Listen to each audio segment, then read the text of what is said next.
Okay, today we're going to learn Shabbat Daf Kuf Tet Zayin, a very interesting daf for all sorts of reasons, including some references to early Christians. Today's daf is sponsored by Jordy Hyman in honor of the birthday of two special friends, Natalie Taylor and Tanya Winchester Bear, who are both partners in her daf adventure. May your learning continue to be meaningful and inspiring, and may we share many siyums together. And also by Rabbi Danny Passo, the Orthodox Rabbi at Harvard Hillel, in honor of James Drucker, Harvard Hillel's assistant director. James inspires me and all our students with her personal dedication to Talmud Torah and commitment to making Torah accessible and meaningful to all. Thank you. Okay, with that, we're going to get started. We have a lot of interesting things today, starting with, as we finished up yesterday, with this very interesting section in the Torah of Vayihi ben Soah ha'aron, which is a very strange passage because it's surrounded by these two upside-down nuns in the Torah. So Tanu Rabbanan, Vayihi ben Soah ha'aron vayomer Moshe, Parasha zo, we're at the very bottom of Kuf Tet Vav Amud Bet. Parasha zo asa lakadosh baruch hu simaniyot milamala ulamata. Right, there's these brackets basically. If an upside down nun is like a bracket, so it has these brackets before and after. Lomar, why is it there? We're going to have two different reasons. Lomar she'en ze mekoma, that this isn't really its place. It's not in the proper place.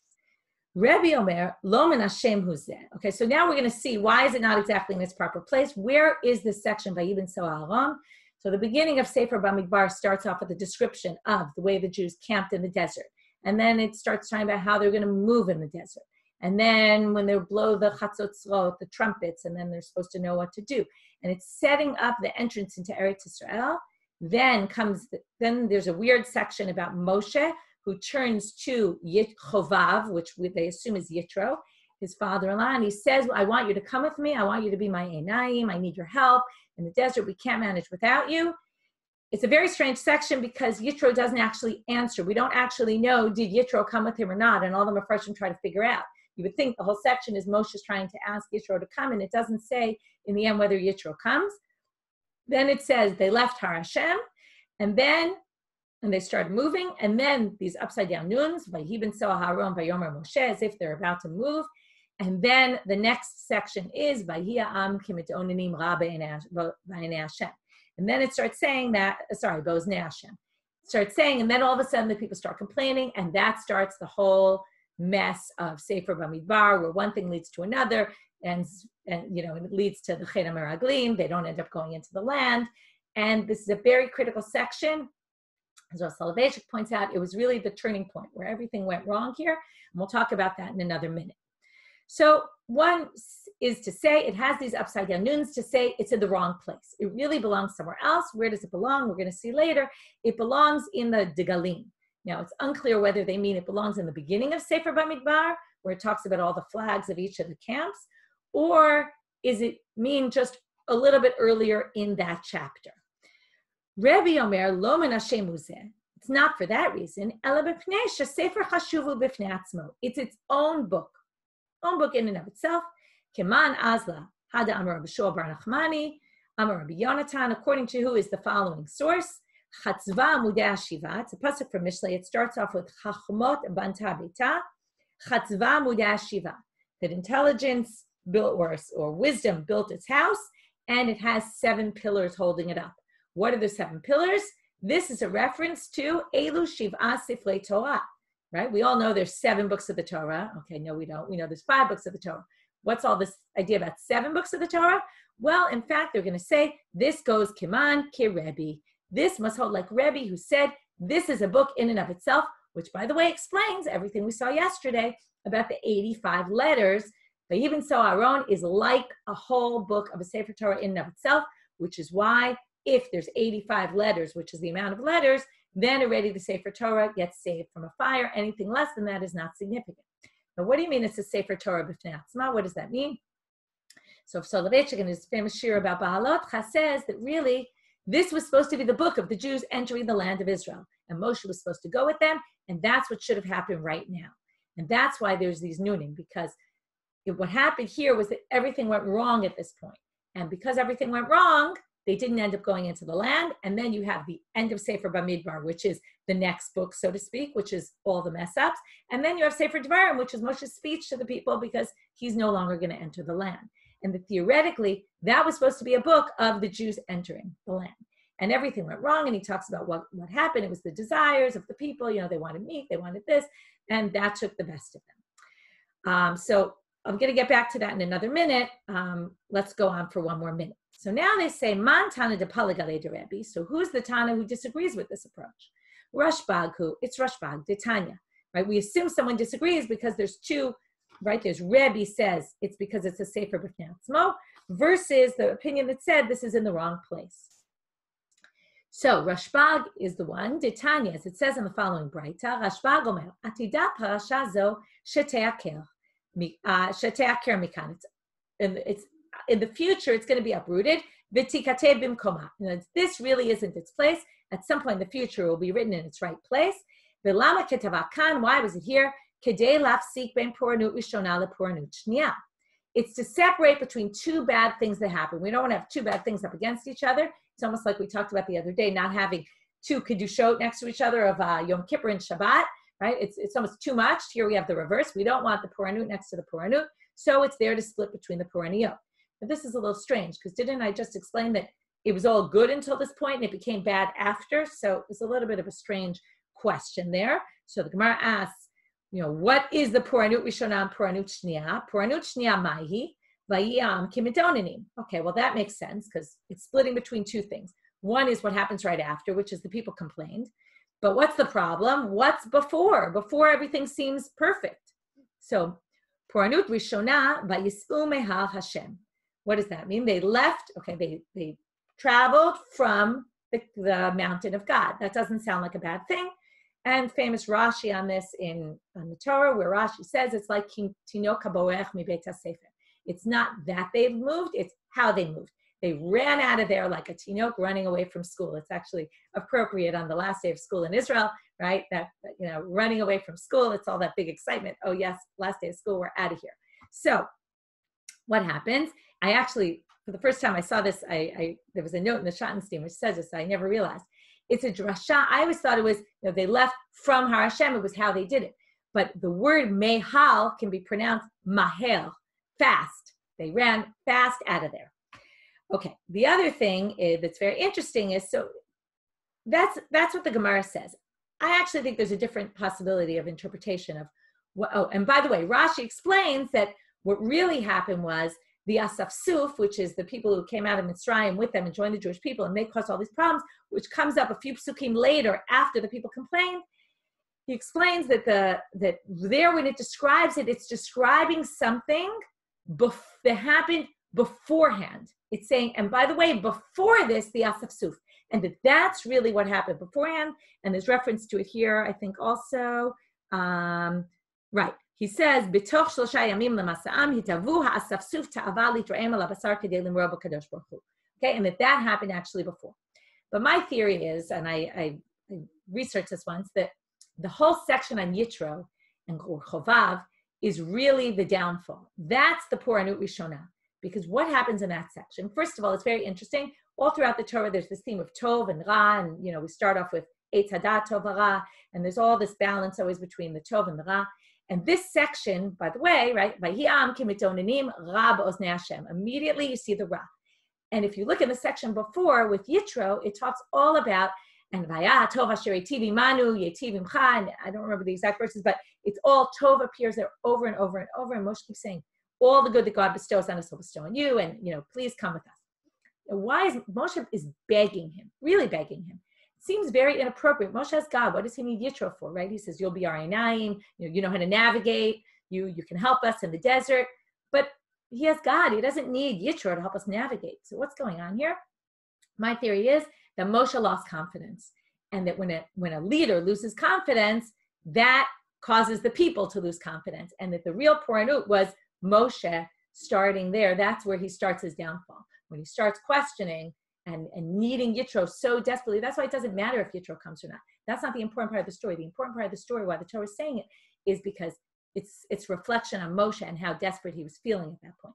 And that's what caused Vayiyam Kimitonini Rabos Hashem. So it's a different shot than the Gemara's, but it's an interesting one. Okay, moving on. So, and I didn't finish reading this, but the Puranu, Vayisume Har Hashem, I forgot to read this part. This is the important part. Amar Rabbi Chama bar Chanina shesaru me'achorei Hashem. They left God. Okay, so here the Gemara blames the people, right? Whereas I think maybe it was that Moshe caused the people to leave God. Vehechan mikoma. Okay, and where is it supposed to be? This I mentioned before. Amar of Ashi b'dgalim. It should be in the section of the where they talk about all the flags of each of the sections of the encampment of the desert, which again, some people say is at the beginning of Bamidbar, some people say it's just earlier in the parak. Now we have another question. Hagilyonim shel Sefer Torah, mitzilin otam mipnei adlika, o ein mitzilin otam mipnei adlika. What if you have blank parchment of a Torah?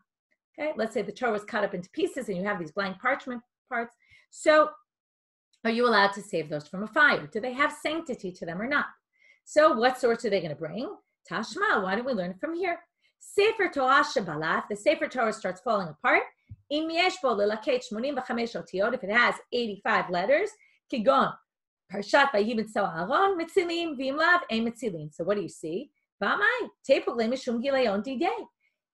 If the parchment itself is important, it shouldn't matter whether it has letters or not. It should be, we should save it for the parchment itself, and you see that we don't. So therefore, it seems clear that the parchment doesn't have enough sanctity to make us save it from a fire, to allow us to save it from a fire. So now they say, no, bala shane. This is different. Bala means it starts falling apart.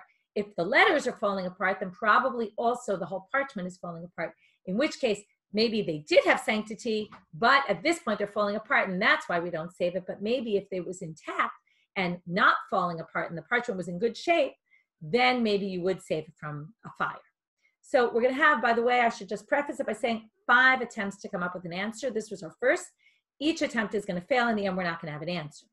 Tashma, second source. This is a very similar one, but with one minor difference, one word. Instead of Sefer Torah Shabbalah, that it's falling apart, Sefer Torah Shenimchak, that the letters get erased. Okay, so there it sounds like the parchment is intact, so you can't say the same thing we just said a minute ago, but the letters are erased. So Sefer Torah Shenimchak, im yesh bo lelaket 85 otiyot, if it has 85 letters, kigom parshat vayibin so Aaron, mitzilin, v'im lav, ein mitzilin. So again, we only save it if there's 85 letters. V'amai, tepuk la mishum gileyon didei. Why don't we say it has blank spaces on it? Let's save it on account of the blank spaces, even though, right, in other words, obviously if the letters are wiped out, there's blank parchment there. So maybe we should save it on account of the blank spaces. So they say, I wasn't talking about parchment where there were letters. Now we're going to distinguish between parchment that's, let's say, in the margins, or parchment where the letters are. Deki kadosh akav ktavu de kadosh. I wasn't asking about where the letters are. Where the letters are, if the letters get erased, certainly it doesn't have sanctity, because the only significance of that part of the cloth is if it has letters. And if the letters are erased and we don't have 85 letters, then we're not going to save it from a fire. Azal ktav, azal kedushate. As soon as the letters aren't there, well, then there's no sanctity anymore. Ki kamibayali, my question was, shomala v'shomata v'shabein parsha l'parsha, shabein daf l'daf, shebetchilat sefer v'shebesof sefer. I was talking about all the margins, above and below the letters, between the sections, between the parshiot of the Torah, between the sections of each parchment piece, right? I can't write. What's the word? Forgot the word, but each parchment. Anyway, each piece of parchment, or between the beginning of the book and the end of the book. So that's what I was talking about. That's different. So now they say v'tepukle mishumahu. So now they say, well, what about, right, in the Sefer Torah that's missing, it has letters spread out all over, well, why don't we save it on account of the spaces and the margins? So they say, Degayas v'shade. No, we're talking about there, let's say you cut out a piece, and the question is, right, and it's just that piece without the margins. And then the question is, if it has 85 letters, then we save it, if not. And therefore, you can't compare that to plain parchment that doesn't have anything on it that was meant to be margins or things like that. So we still don't have an answer. Tashma, next source. Hagilyonim shamala v'shamata v'shabein parsha l'parasha, shabein daf l'daf, shebetchilat ha'sefer, shebesof ha'sefer, mitamim et hayadayim. Now we have something that describes exactly those parts. Before we were talking about the part that was written on. Now we're moving to our third source is actually talking about the margins. So it says that these things are metame yadayim. What does that mean? It means if you touch it, your hands become tameh. You remember why this all is? Because they didn't want people putting the truma next to it. Because if they put the truma, people often, because the truma was sanctified and the Sefer Torah was sanctified, they put it all together. And since they put it all together, what happened? The mice came and they ate through the Sefer Torah. So they said, don't put your truma. And instead of saying don't do it, what they say? Well, your hands become tameh when you touch a Torah, which means that if you then touch your truma, you're going to mess up the truma. And it was a way of preventing people from putting the truma next to the Sefer Torah. So what do we have here? Not only is where the letters are that's metame yadayim, but if you touch the part on the margins, it also makes your hands impure, which shows that the sanctity of the Sefer Torah is all over the Torah, because there's an assumption that if it's metame yadayim, even though it was really a xera that the rabbis instituted, it has to do with the sanctity of the Sefer Torah. So what do they answer? No, this is different from our case, because Dilma Agav Sefer Torah Shani. That's if you touch the part of the margins when you have an actual Sefer Torah there. So the margins are sanctified because they're connected with the whole Sefer Torah. Our case is you have a piece of parchment that was, let's say, the margin of the Torah that's cut out of a Sefer Torah. And the question is, can you save it from a fire or not? That's not the same as one that's attached to a Sefer Torah. Obviously, if it's attached to a Sefer Torah, you save it because we're not going to start cutting out the Sefer Torah part and leaving the parchment, right? So those are actually not the similar cases. Okay. Last source, we're going to try to prove it. Tashma hagilyonim v'sifrei minim ein metzilin otam mipnei hadleka ela nisrafim bimkoman hein va'azkarotehem. So now we're going to say the gilyonim, which is what we're talking about. We'll get back to that in a minute. And sifrei minim, that means Sifrei Torah that were written by heretics. The assumption is, and it's going to seem clear from the continuation, when they say heretics here, they mean early Christians. They cannot be saved from a fire, but they're burned where they are, meaning leave them in the fire. Hein va'azkarotehem, them and even the names of God in them. If a heretic writes a Sefer Torah, you're not allowed to save it from a fire. It has no sanctity to it. So now, what else does it say here, though? Gilyonim. It says gilyonim, which sounds like blank parchment from a Torah. It also says you don't save it from a fire. So there's our answer. My love gilyonim to Sefer Torah. Don't they mean a gilyon of a Sefer Torah? Lo, the Gemara rejects that and says, no, gilyonim to Sifrei minim. They mean blank parchment that a heretic was either wrote a Sefer Torah and was going to write a Sefer Torah, and that's what we're referring to. So now the Gemara doesn't really, and then it has nothing to do with our topic whatsoever. The Gemara doesn't like that answer because it says it doesn't make any sense to write a braita like that. If a Torah that they wrote, we leave to burn in a fire, of course, blank parchment from their Torah, of course it would lead to burn in a fire. We don't need to mention that. So they say, Hachi Kamar. This is what it really means. Sifrei minim harehen ki gilyonim. If they write a Sefer Torah, it's as if it's blank. It's as if they didn't write anything on it, and that's why we leave it to burn. So again, this source has nothing to do with our question, and we're going to have to move on from this question. We don't have an answer about how to treat blank parchment from a Torah. Do we save it or not? Gufa. Now we're going to go more in depth into this issue of the Sifrei Minim. So the first opinion says we don't save these from a fire on Shabbat. Rabbi Yossi Omer. Now we're going to move on to, well, how do we treat these on a regular day? You cut out every single mention of God's name in it because we don't want to burn the name of God. But v'gonzam, and those parts you have to put in a geniza, go bury them. V'hash'ach sorfan, and then you burn the rest of it. Amar Rabbi Tarfon, now you can see that Rabbi Tarfon was very harshly severe against the heretics. Ekapech et banai, I'm willing to bury my sons. That's a very harsh. We just read Yiftach and Haftorah last week, in Israel anyway.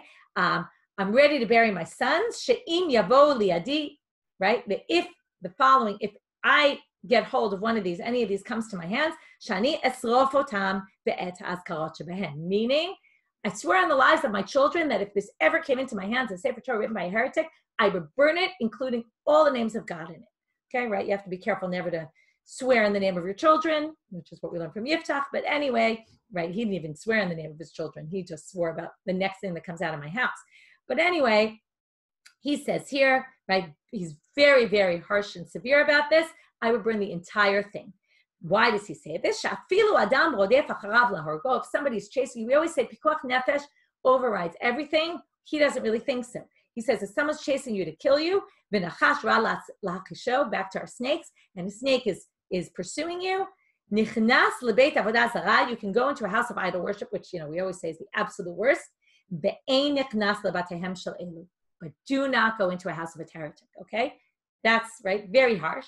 Shahalalu, why are they so bad? Now we're going to see his reason, and then we're going to see another reason why it's okay to burn the names of God. Shahalalu mikirim v'kofrin, they know they were Jews, basically, and then they left Judaism, right? Then they were kofrin. The halalu ein mikirim v'kofrin, but idol worshippers, they don't know about God, so they're not as bad, right? It's like we mentioned a lot earlier, Tinok Shenishba, right? They didn't even know. And therefore, Alehem HaKatuv Omer, Va'achar, and about the heretics, it says, Va'achar hadelet va'mezuzah samta zichronech. You kind of put God behind the door, okay? You put your memory of God, you stuck it behind the door. In other words, you know about God, you just kind of ousted him or stuck him in a place where you don't want to really see him, right? Behind the door is always covered when you keep your door open. Amal Rabbi Ishmael gives another reason for Rabbi Tarfon's opinion. Kal v'chomer. You can make a kal v'chomer for none other than, when else do we erase the name of God? In the Sota ceremony. Umala asot shalom ben ish lishto. In order to create peace between husband and wife, it's interesting that that's how they view Sota, right? Sota, you wouldn't necessarily feel like it's creating peace between the couple. It's kind of splitting them up. But on the other hand, if she's proven that she didn't actually do anything, then theoretically it's supposed to bring peaceful relations between them after. So,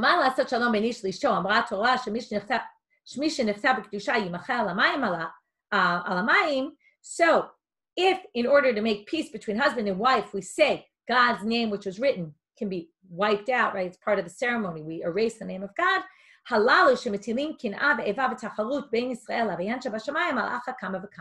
all the more so these people, like these early Christians that are causing hatred and jealousy and it's interesting the way they describe it, competition between the Jews and their father, right? They felt like they were stealing the Jews away. So, al-acha kama v'kama, all the more so we can erase the name of God because of that. V'alehem amar David, in the pasuk in Tehillim was said about this, Halom esanecha Hashem esna, those who hate God I will hate, ubitkomemecha et koted, and I will fight against those who rise up against God. Tachlit sin'ah sanetem la'oivim hayuli. They turn it right. God's enemies are my enemies. Ukashem she'em etzilinotam b'pnei adlika. And now there's one more line in this Braita. In addition to not being able to save them from a fire,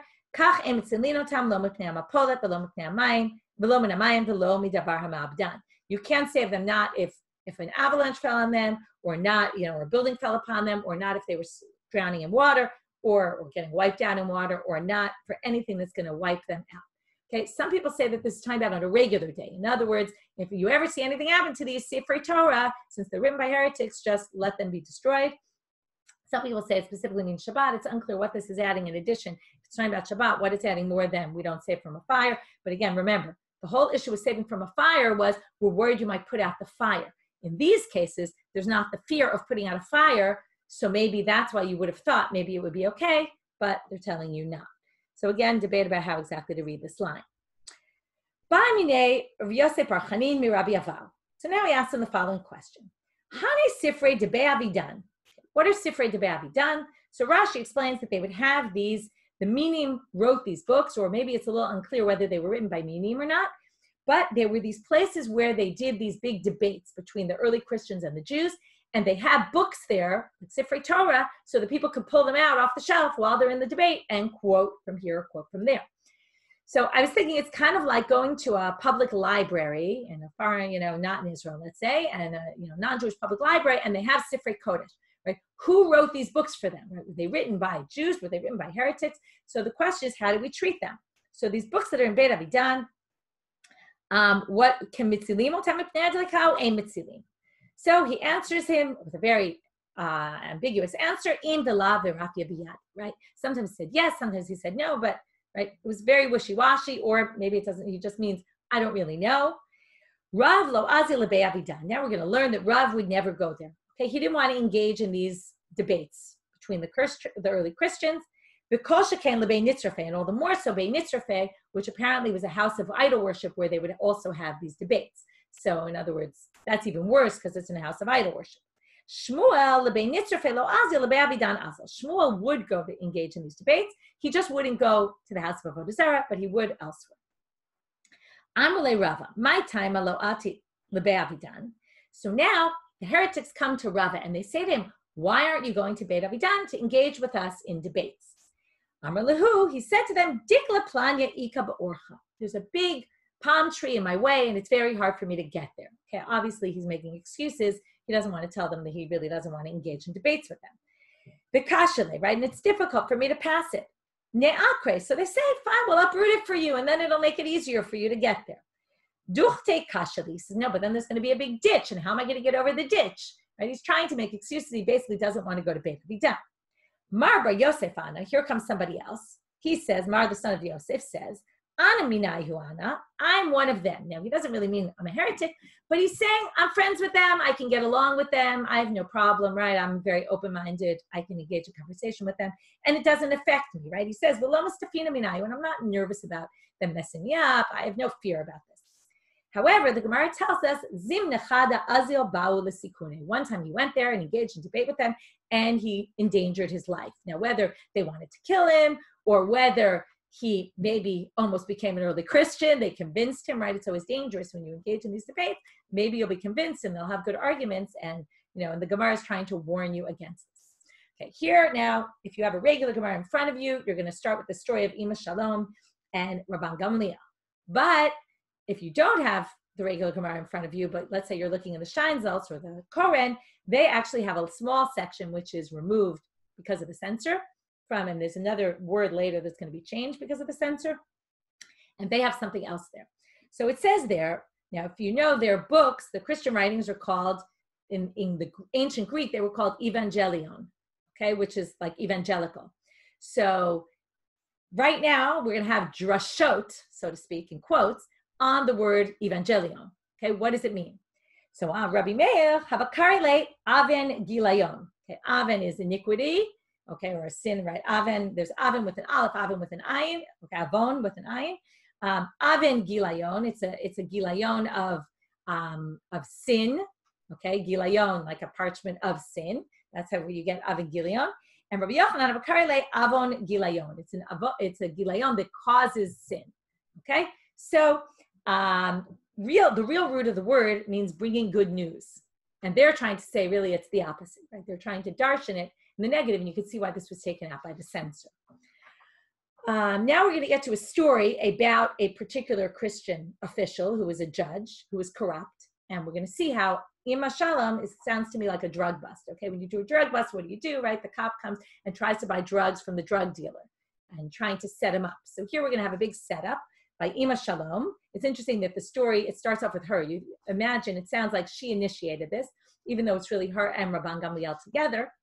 Ima Shalom debitu de Rabbi Eliezer, achte de Rabban Gamliel. She was the sister of Rabban Gamliel, married to Rabbi Eliezer. Have hahu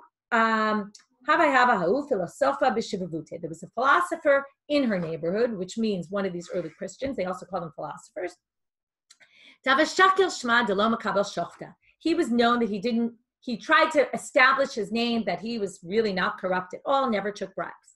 However, it was known that he took bribes. So they decide to set him up. They want to mock him, but it doesn't really mean mock him. It means they want to have it come out that they're taking bribes. So she gives him a gold menorah. She goes in front of him. So first she gives him this gift, then she goes to court with her brother. We want to split the inheritance of our parents. Amar lehu plugu, so he says split it 50-50. Amar le, Rabban Gamliel says, b'ktivlan, it says in our Torah, bimkom bara bartalo terot. If there's a son, then the daughter doesn't inherit. Only the men inherit, and the daughters only inherit, like benot tzlachad, when there's no sons. Amar le, so he answers him, here's a great line, min yom degalito me'archim, intalit oraita de Moshe, v'ityav safra achrite. From the time that you went into exile, the Torah of Moshe was taken and a new book was given in its place. Obviously talking about the New Testament here. Now, if you have the other version, the version before the censorship, it says Ityav Evangelion. Okay, it says this, the evangelical teachings. Uchtiv Bey, and in the New Testament it says Bara Ubarta Kechada Yarton. In the New Testament, it says they both inherit. So therefore, we end up with it's equal now, right? The laws change. We don't have the law of Moshe anymore. We have the New Testament. Limachar, the next day, Hadar aya le'iu chamra luba. So the next day, Rabban Gamliel gives him a donkey, a lube donkey from Libya. Amar lehu, shvilet l'seifei desafra. So Rabban Gamliel says, listen, I got to the end of your book. V'katabe, and I saw that in the New Testament it says, Ana lo lemifchat min oraita de Moshe atite, v'lo la'osufe aloraita de Moshe atite. I'm not coming to diminish anything it says in the Torah of Moshe or to add to anything it says in the Torah of Moshe. This sounds very much like Bal Tosif and Bal Tigaran. In our Torah, it says you can't add and you can't detract from any of the mitzvah it says in the Torah. And comes Rabban Gamliel and he says, right, it says in your book, in your New Testament, that we weren't coming to change anything of the Torah at all, anything Moshe said. Not better, not worse. Uchtiv be, and it says in our Torah, bimkom bara bartalo terot. In the place of when there's sons, women don't, the girls don't inherit. So before we get to the end of the story, where in the New Testament does it say this? So if you look in Matthew, in the Sermon on the Mount, in the introduction, in chapter 5, verse 17, I'll read it to you in English. It says, do not think I've come to abolish the law or the prophets. I have not come to abolish them, but to fulfill them. So this is very similar. And there's a lot of debate about what he meant when he said that. Some people say, basically he's saying, I accept all the mitzvah. Some people say that what he's saying is, I'm not coming to abolish anything, meaning I'm keeping within the spirit of the law, even though what I'm doing is very different. Okay, so here, the way Rabban Gamliel understood it was, I'm not coming to change anything, right? I'm keeping the Torah exactly as it was. But other people understand this verse obviously differently. Anyway, he tries to bring that to prove his point. Now, the question is, does the judge listen to him or not? So we're going to see now what happens. So at this point, they each gave him a bribe, if you remember. And now she says, Amrale, she says to the judge, Nuhor nahorecha kishraga. Light yourself up like a candle, meaning don't forget that I bribed you with a menorah. Stick to me. Amar Rabban Gamliel, atachamer ubatash l'shraga. Along came a donkey and knocked down the candelabra or the candle. Okay, so basically Rabban Gamliel is saying my bribe was bigger than my sister's bribe. And in the end, it doesn't really tell us what happens, but what seems clear is that the judge ended up ruling by Rabban Gamliel because his bribe was greater. And in the end, this whole thing brought it to everybody's attention that this guy was taking bribes because they heard her reference, his reference, and they figured out what had happened. And he switched his, all of a sudden he switches his whole judgment. And in the end, they realized that he was corrupt. And with this, they brought him down. Okay. Continuing on, okay, there's so much to be said here. I didn't listen to it, but Talking Talmud, obviously, in today's episode, they're dealing with this stuff about about the Christian writings, and recommended to listen to it. Okay, and then I'm sure you can find lots written on this. It's a very interesting sugya. Now we get back to that we don't read from the Ketuvim. Okay, we don't read from the writings, the part of the Torah that's the writings. We don't read from them in shul, it seems like. Okay, or what exactly this is, we can't read from them. If you remember, we talked about that in the Mishnah. So Amarav, Loshanu, now we're going to have two different explanations of the Mishnah, one by Rav, one by Shmuel, and then we're going to have two versions of the debate of Rav and Shmuel. So we're going to end up with two different ways to read the Mishnah, which end up four different opinions. Rav says, Loshanu ela bisman beit hamidrash, right? Remember the Mishnah said it's because of bitul beit hamidrash. So because of that, Rav says it's only when the Beit Midrash is going on, presumably when there's a shiur going on, then we don't want people reading Tuvim because then they won't come to hear the drasha, which was more important. Right? And some people explain because it was halacha rather than just nice verses of the Torah. But if it's not the time of the drasha, of course you can read from the Ketuvim. He says, no, you can't read them at all. So they say, is that true? You can't read them on Shabbat? He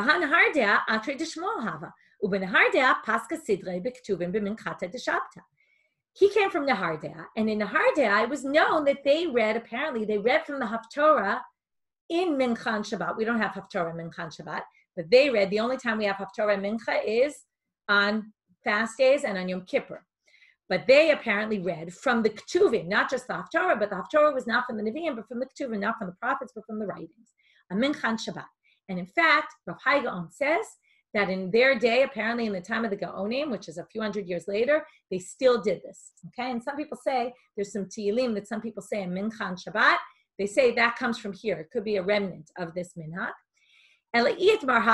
So it can't be that Shmuel said, you can't do it Shalom B'zman Beit HaMidrash, because in the place of Shmuel, they did this. So El Yitmar, Hach Yitmar, what it must be is the second version of the Machlok Rav and Shmuel. Amarav, Lo Shanu Ela B'mkom Beit HaMidrash. Aval Shalom B'mkom Beit HaMidrash Korim. If you're in a place where there is a Beit Midrash, then you can't read Ketuvim, because then you won't come to the drasha. But if you're living in a place where there's no Beit Midrash, then you can read Ketuvim, because it's not like you're going to miss out on the drasha. U'Shmuel Amar, Bein b'mkom Beit HaMidrash, bein shalom b'mkom Beit HaMidrash, says it has nothing to do with location. It all has to do with time. Is it like place or time? Bizman Beit HaMidrash ein korin, shalom bizman Beit HaMidrash korin. And that fits in, as the Shmuel L'tamei, to B'nahar de Apaska Siddur T'Ktuvim, b'minchat HaDeshabta. It was Friday night that they had the drasha, and that's why then, or maybe also Shabbat morning, that's why they didn't read from Ktuvim, but in the afternoon, already there was no drasha, and therefore they did it in the afternoon. But Rav Ashi is going to say, I can explain Shmuel even according to the first reading. Rav Ashi amar lo'olam k'damra me'ikar. We'll say like we said originally, U'Shmuel k'Rabbi Nechemya. Shmuel is really explaining there Rabbi Nechemya. Tanya, in other words, meaning Shmuel has his own opinion, and that's what they did in Shmuel's place. But here he's describing Rabbi, when he argues with Rav, he's not arguing according to his own approach. He's explaining Rabbi Nechemya. Tanya, who's Rabbi Nechemya? If you remember, our Mishnah said it's Mishum Bitul Beit HaMidrash, but Rabbi Nechemya had a different approach, why you don't read from the Ketuvim.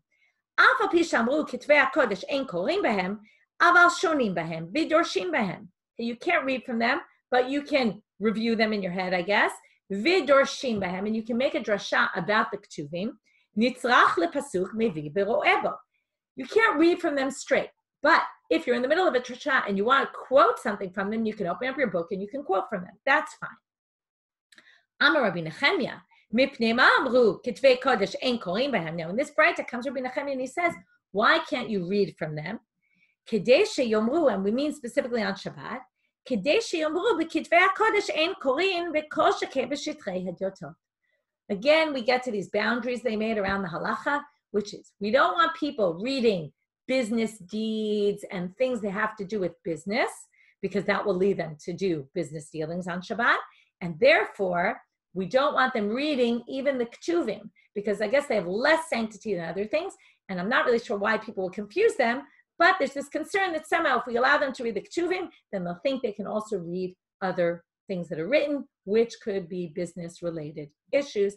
And therefore, it's going to be a slippery slope, and we're going to end up with trouble. So therefore, let's just avoid it. So that's a totally different explanation. And then that's saying that that's Shmuel explaining, where he says in the beginning, again, the first opinion was that Rav said, it's Bizman Beit HaMidrash, but not Bizman Korin. And Shmuel says, even Shalom Bizman Beit HaMidrash, you can't read. And that's because we're worried about some other issue. Okay, so either we're worried that on Shabbat there's a Beit Midrash and we want people to be there learning, there's a drasha, and then it would only be in the time of the drasha, or we're worried about people confusing this with other things, and therefore we're going to say all the time. But Shmuel himself didn't agree with this. He was just explaining Rabbi Nechemya. New Mishnah, back to fire and what can you save. So we learned that you could save Kitvei Kodesh. Now the Mishnah is going to say, Mitzilim tik ha-sefer ima sefer. You can take the bag or pouch that the sefer is in with the book. Most people explain that we're not talking about the Sefer Torah cover itself. That obviously you can save, but the Mishnah is even telling you if it's in something that's not its typical bag, the Sefer Torah cover or something like that, you're still allowed to save it with its case. V'tik ha-tfilin ima tfilin, and the tefillin bag with the tefillin. V'af al pi sheyesh b'tocham ma'ot. And even if there's money in there, there's a whole debate because you can't put money in a bag with the Sefer Torah. It's not appropriate, or your tefillin bag or something like that. So some people say either you did it, let's say you did it against the law, then even then you can still save it. And you don't have to start taking it out. Some people say that maybe, again, we're talking, and this is why some people say we're talking about not the Sefer Torah cover itself or the tefillin bag itself, but a bag that you put your tefillin into that also has money in it. And then it would be allowed, and that's maybe what we're talking about. And this we quoted from Rashi in the beginning. Where are we talking about carrying this out to? It's into an alley that a bunch of courtyards open up to, but it doesn't open up on the other side to Rishut Rabim, to the public thoroughfare.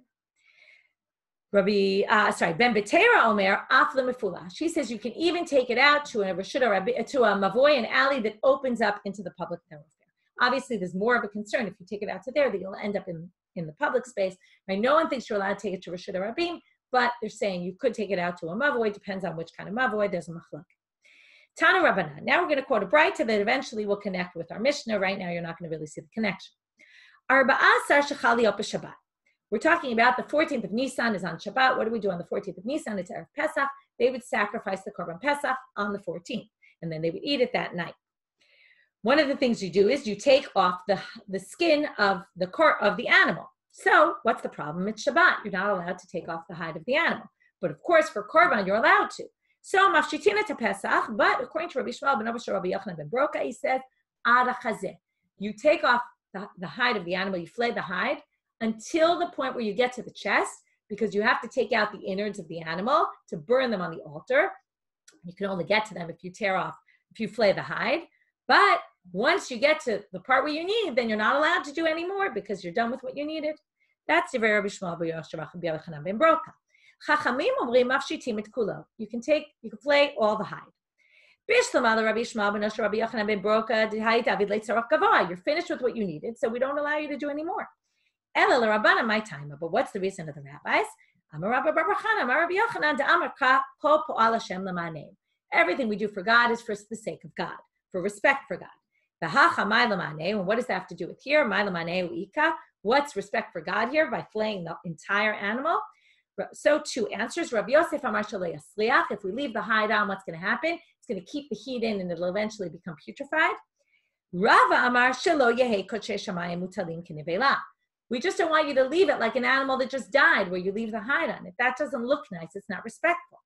My benayu, what's the difference between the two? Well, Ika benayu Timana Chaptora Dedava. If it's placed on a golden table, well then it still might become putrefied, but it at least will look respectful. It's not like an avela you just leave on the street, but it's on a nice golden table and it looks respectful. Inami, another difference, Yoma Da'astana. If it's a cold day, then you don't have to worry about it being putrefied, but it would still end up looking like an avela. Rabbi Shmuel ben Rabbi Yochanan ben Broka. First, we're going to ask, Hai po'el Hashem l'maneu my avidle. So what does he do with this pasuk? Shelo yotziat imurim kodem hafshatat ha'or. You might have thought, forget about it. You can't flay the hide at all. Just make an incision in the animal, in the side of it, pull out the innards, and do it like that. Don't take off the hide at all. So, my taima amaravhuna b'red Rav Natan mishum nimin. We're worried if you do that, as you take out the innards, the hair on the skin will stick to the inner parts, and that will be disgusting, and that's not respectful. So that's why we allow you to flay it until the chest, and that's what he learns from the pasuk, Po'al Hashem l'maneu, that it's to respect God. Amar Rav Chisda Amar Mar Ukva. My ahadu lechavrai l'Rabbi Shmuel ben Rabbi Yochanan ben Broka. We're only going to start this right now, which is 4 versions of what's the question that the rabbis then asked Rabbi Yochanan ben Broka to go against his approach. They asked him, it was known they asked him some question against his approach. What was the question? So the first answer is Haki Kamrele. This is what they said. And here it finally connects with our Mishnah. Im mitzilim tika sefer im sefer lo nafshita kapesach me'oro.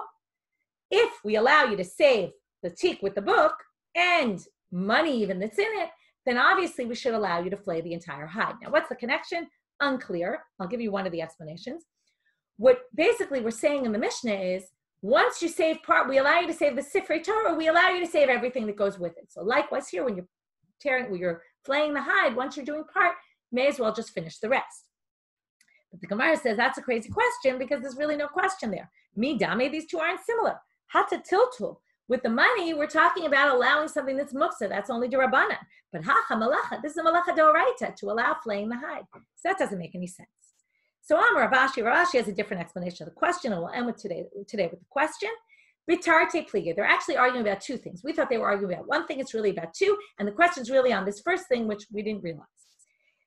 Pliga b'tiltulu pliga b'malacha. They actually have an argument also about carrying, and they have an argument about doing the malacha. So hachi kamrele. And then they were really only talking about the tiltul. What does this mean? Once you flay part of the hide and you've left part of the hide on it, now you have an animal with its hide. Are you allowed to move the animal, let's say to move it out of the sun, when theoretically the hide is on it, and that's muktzah because you have no use of it anymore. So Rabbi Shmuel ben Asher, Rabbi Yochanan ben Broka thinks it's muktzah, and you can't move it. And the rabbis say you can move it because it's not respectful for God. So they're arguing about both the tiltul and the malacha. And then the question is about the tiltul, and that resolves our issue that's our Mishnah's tiltul, and this is malacha, and playing the hide. But now we're going to say, no, the issue is muktzah, really, that he's arguing with. And the rabbi said, if you can carry the money that's in the tik with the sefer, again, the sefer is the sanctified item. Likewise, the animal is sanctified. Why wouldn't we allow you to carry the sanctified animal, even though it has some skin on it? That shouldn't bother us. And that's the question. And tomorrow we're going to see that they reject that also. And as I said, there's going to be 4 variations of this question, because each time they have a question, they're going to say the question is problematic. With that, we'll finish for today, and we'll pick up here tomorrow. Have a good day, everybody.